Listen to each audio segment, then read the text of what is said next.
हर साल 10 लाख से ज्यादा स्टूडेंट्स यूपीएससी का फॉर्म भरते हैं और कुछ दिल्ली, इलाहाबाद, जयपुर, भोपाल, इंदौर ऐसे शहरों में पहुंचते हैं जहां पर कोचिंग की बड़े बड़े हॉल्स होते हैं। 400, 500, 700 स्टूडेंट वहां बैठे होते हैं और ये लोग बहुत दूर दूर से यहां पहुंचते हैं। पिछले कुछ समय से तमाम सक्सेस स्टोरीज ने एक नई दुनिया खड़ी कर दी है, जिसमें इतना काफी है कि ये क्वालिफिकेशन की तरह हो गया है कि आप यूपीएससी कर रहे हैं। यूपीएससी करने का मतलब यूपीएससी की तैयारी करें। मैं टीचर हूं, मैं जानता हूं कि जैसे आपकी क्लास में 50 या 60 से ज्यादा विद्यार्थी होते हैं, उसके बाद आप क्लास नहीं पढ़, उसके बाद आप एक रैली में होते हैं, इसलिए कई बार आप कोचिंग में पढ़ रहे होते हैं, उस समय आप ज्ञान अर्जित नहीं कर रहे हो, आप कंटेंट कंज्यूम कर रहे हो। नहीं, इन दोनों में एक बड़ा अंतर है। नमस्ते दोस्त, प्लीज सिट डाउन में आपका स्वागत है। अभी हाल में प्रीलिम्स का रिजल्ट आया है और बहुत सारी सक्सेस स्टोरीज आप तक पहुंची होंगी, लेकिन मैं जैसा हमेशा करता हूं, मैं फेलियर स्टोरी से बात शुरू करता हूं। हमारे एक स्टूडेंट ने बहुत निराश होकर कहा कि सर, अगर मैं अपनी सुविधा को ज्यादा महत्व न देती तो 4 नंबर से मिस कर गया है, मेरा प्रीलिम्स क्लियर हो जाता। जबकि एक और कैंडिडेट्स का नाम भाईचंद शिवम है, उसने ये कहा कि मैंने लेक्चर्स को 4-4, 5-5 बार सुना, लेकिन किससे डाउट्स पूछे जाए कोई गुंजाइश ही नहीं थी। एक और कैंडिडेट थे अंकित, उनका कहना है कि जिस क्लास में 400-500 स्टूडेंट बैठे हों और टीचर आपका नाम भी ना जानता हो, ऐसे में ऑफलाइन क्लास भी ऑनलाइन क्लास की तरह ही हो जाती है। So there is no personal interaction even in the offline class. इसलिए आज हम इस वीडियो में उस अहम सवाल से जूझेंगे जो सवाल सबसे ज्यादा पूछा जाता है। सवाल ये कि सर, ऑनलाइन कोचिंग करूं या ऑफलाइन कोचिंग करूं? पहले ये सवाल नहीं पूछा जाता था। आप जानते हैं कि पिछले 20-22 सालों से मैं इस उद्योग को बहुत निकट से देख रहा हूं और पहले कोचिंग का मतलब ही होता था ऑफलाइन। ये हुआ कोविड के साथ, जब कोविड के बाद बहुत सारे एडटेक्स इस क्षेत्र में कूदे और अब विद्यार्थियों के पास ऑनलाइन, ऑफलाइन और हाइब्रिड इस किस्म के कोचिंग करने के विकल्प मौजूद हुए। So basically now these are all called factories. इन सबको कहा जाता है कि फैक्ट्री हैं, लेकिन कई समटाइम्स फैक्ट्रीज बिल्ड फ्यूचर। हर साल 10 लाख से ज्यादा स्टूडेंट्स यूपीएससी का फॉर्म भरते हैं और कुछ दिल्ली, इलाहाबाद, जयपुर, भोपाल, इंदौर ऐसे शहरों में पहुंचते हैं जहां पर कोचिंग की बड़े बड़े हॉल्स होते हैं। 400, 500, 700 स्टूडेंट वहां बैठे होते हैं और ये लोग बहुत दूर दूर से यहां पहुंचते हैं। यही क्लासेस कई बार लोगों को अपने दूर दराज के इलाकों में मिलती है, जहां वो अपने लॉगिन करते हैं और इन्हीं ऑनलाइन क्लासेस को देख सकते हैं और इनको सीख सकते हैं।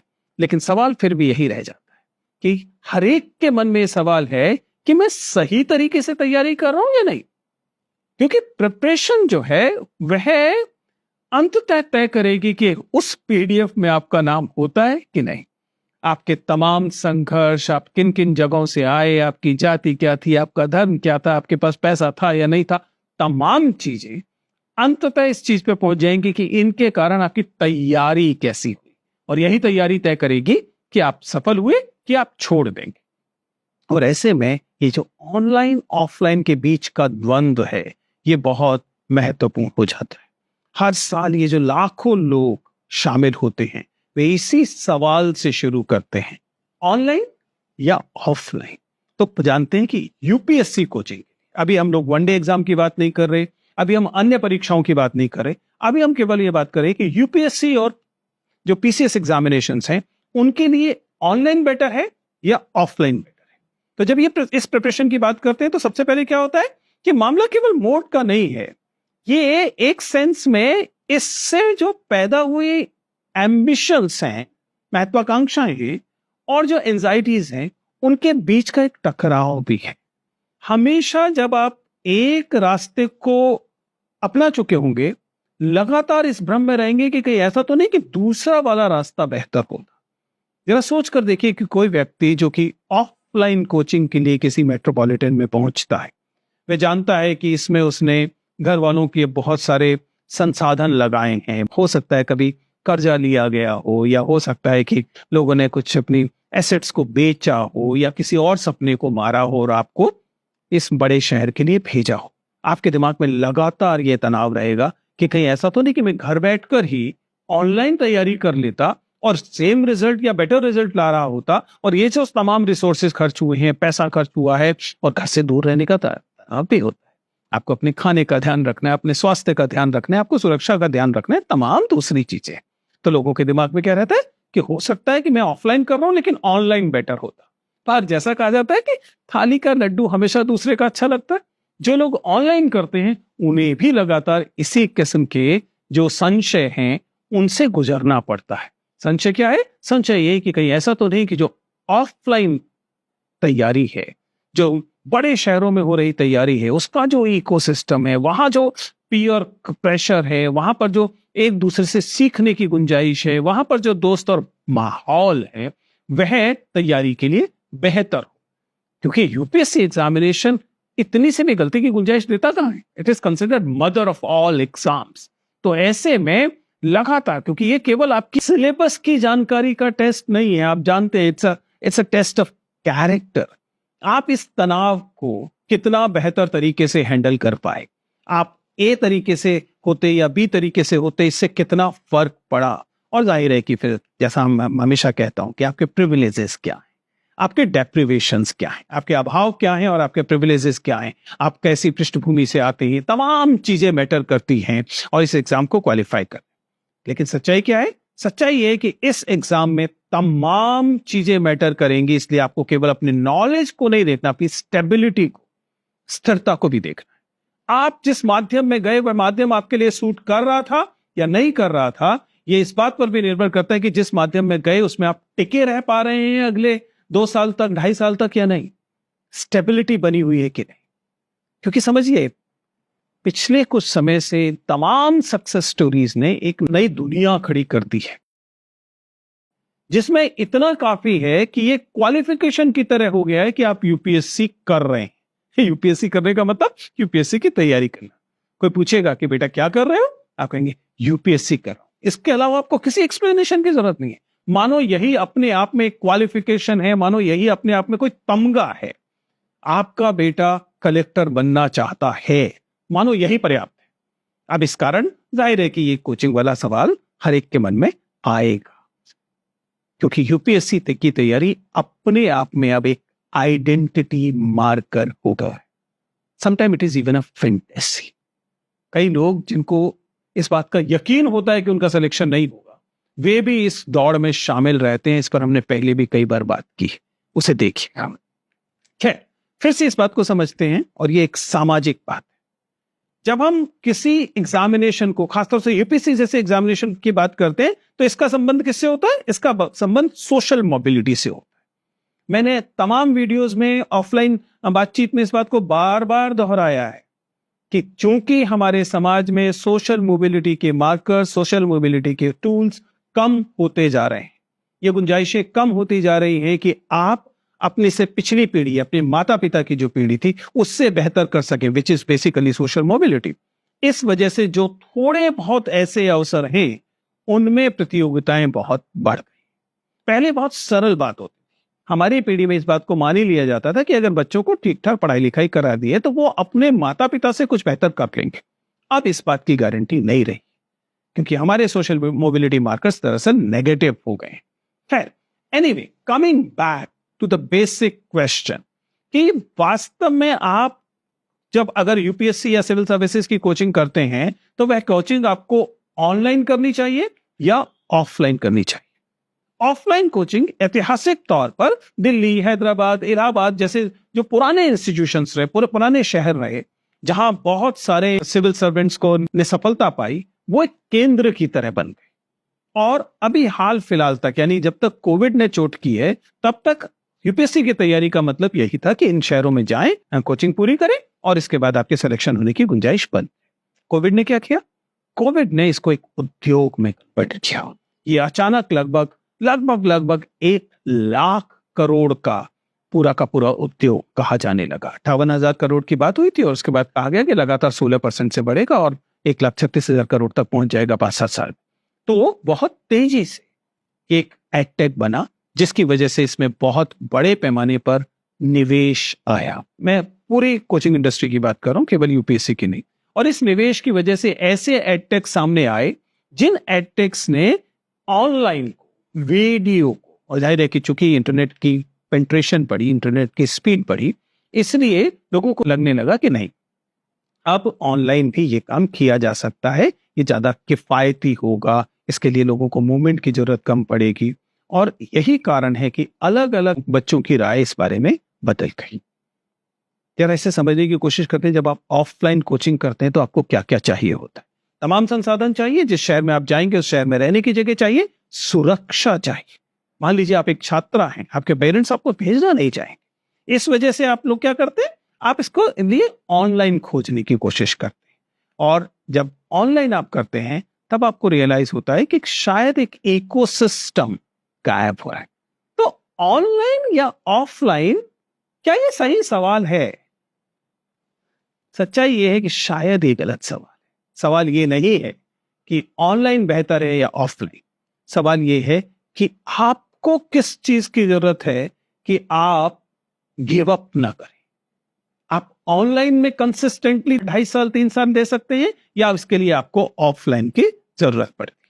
ऑनलाइन आपको फ्लेक्सिबिलिटी देता है, ऑनलाइन आपको क्लासेस को बार बार दोहराने की गुंजाइश देता है, ऑनलाइन आपको अपने समय से सीखने की गुंजाइश देता है, ऑनलाइन आपको घर का कंफर्ट भी देता है, क्योंकि आपको माताजी के हाथ का खाना मिल सकता है, आपको पिताजी का बार बार जो प्रोत्साहन है वो मिल सकता है, वही पुराने दोस्त मिल सकते हैं जिनके साथ आप थोड़ा सा ब्रेक लेना चाहें तो जा सकते हैं। तो ऑनलाइन आपको फ्लेक्सिबिलिटी देता है, और ऑफलाइन आपको क्या देता है? ऑफलाइन आपको एक माहौल देता है, एक इकोसिस्टम देता है, आपको आसानी से उपलब्ध मटेरियल देता है, जो कि एक पूरी की पूरी इंडस्ट्री में होता है।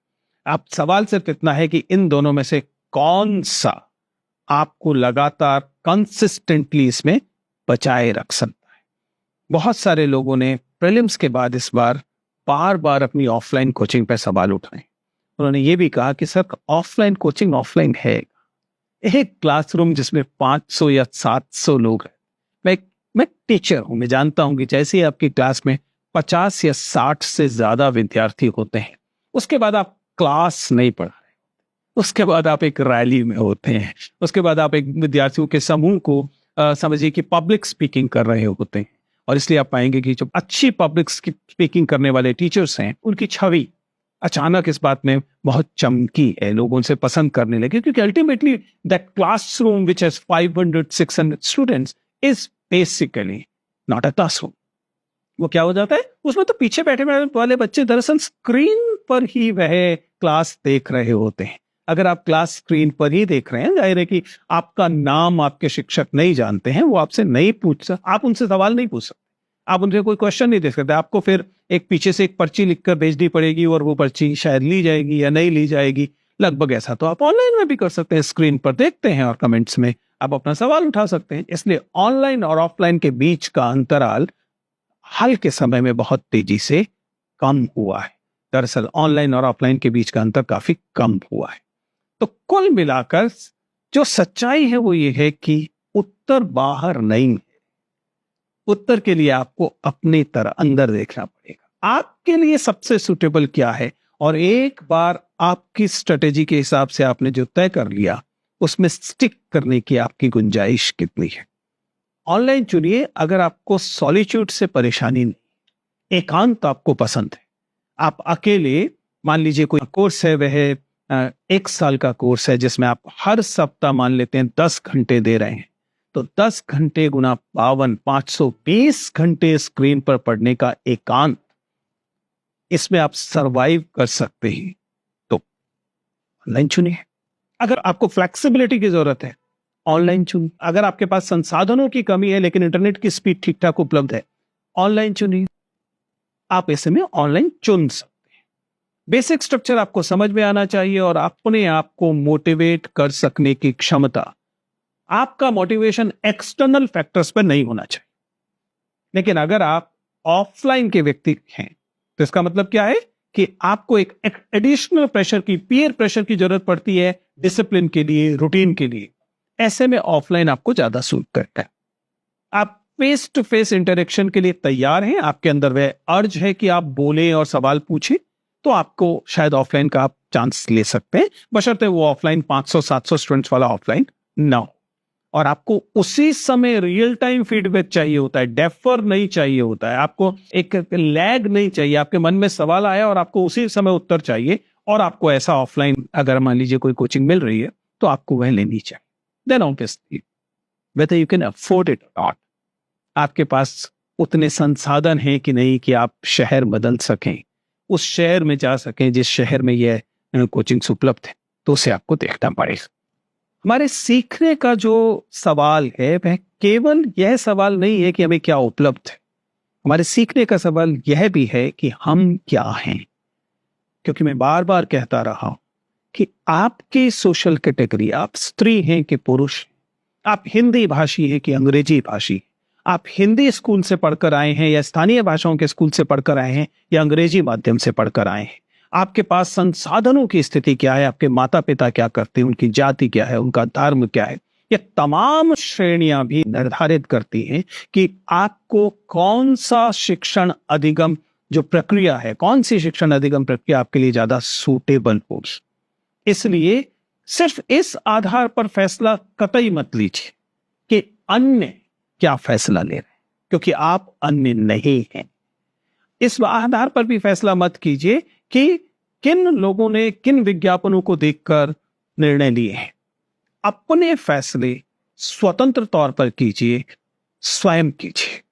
एक प्रसिद्ध कविता में कहा गया कि अमुक अमुक अमुक लोग शामिल थे और बाकी सब इत्यादि थे। अगर आप एक भीड़ में इत्यादि बनना चाहते हैं तो अलग बात है, अन्यथा स्वयं को जानिए, अपने प्रिविलेजेस को पहचानिए, अपने डेप्रिवेशंस को गिनिए और उनके आधार पर तय कीजिए कि आपके लिए कौन सा रास्ता बेहतर है। तो बेसिकली ऑनलाइन और ऑफलाइन का जो द्वंद्व है, यह द्वंद्व बाहरी द्वंद्व कम है, आंतरिक ज्यादा है। यह भी समझिएगा कि हाल फिलहाल के समय में जो बड़े पैमाने पर सक्सेस स्टोरीज का बाजार खड़ा हुआ है, वह ऑनलाइन जो हमारा सोशल मीडिया है उसने खड़ा किया है। उसने आपको वह रील्स दिखाई हैं, उसने आपको वह शॉर्ट्स दिखाए हैं, वह वीडियोस दिखाए हैं जो आप में सपने के बीज बोते हैं और आपको यह अनुमान देने की कोशिश करते हैं कि नहीं, आप भी यह कर सकते हैं। ये ऑनलाइन द्वारा पैदा किए गए बीज अधिकांश मामलों में है। इसलिए कई बार आप कोचिंग में पढ़ रहे होते हैं, उस समय आप ज्ञान अर्जित नहीं कर रहे होते, आप कंटेंट कंज्यूम कर रहे होते हैं। इन दोनों में एक बड़ा अंतर है। जब आप केवल कंटेंट के कंज्यूमर हैं, आप कंटेंट का उपभोग मात्र कर रहे हैं, तब आप एक सिंक हैं जो लगातार इन चीजों को एब्जॉर्ब कर रही है। उससे निकलने वाला आउटपुट किसी क्यूरियोसिटी से पैदा नहीं हुआ, किसी जिज्ञासा से पैदा नहीं हुआ, उसमें वह सवाल पैदा नहीं हुए, उसमें वह क्रिटिकल थिंकिंग नहीं आई। So if you are just a sink, then please understand decision पहले ही हो चुका है। आप पहले ही इस ऑनलाइन के कंज्यूमर मात्र हैं, आप और ऑनलाइन कंटेंट भर चाहिए इसे कंज्यूम करने के लिए। So the question of online and offline is not about coaching. It's about what kind of a person you are.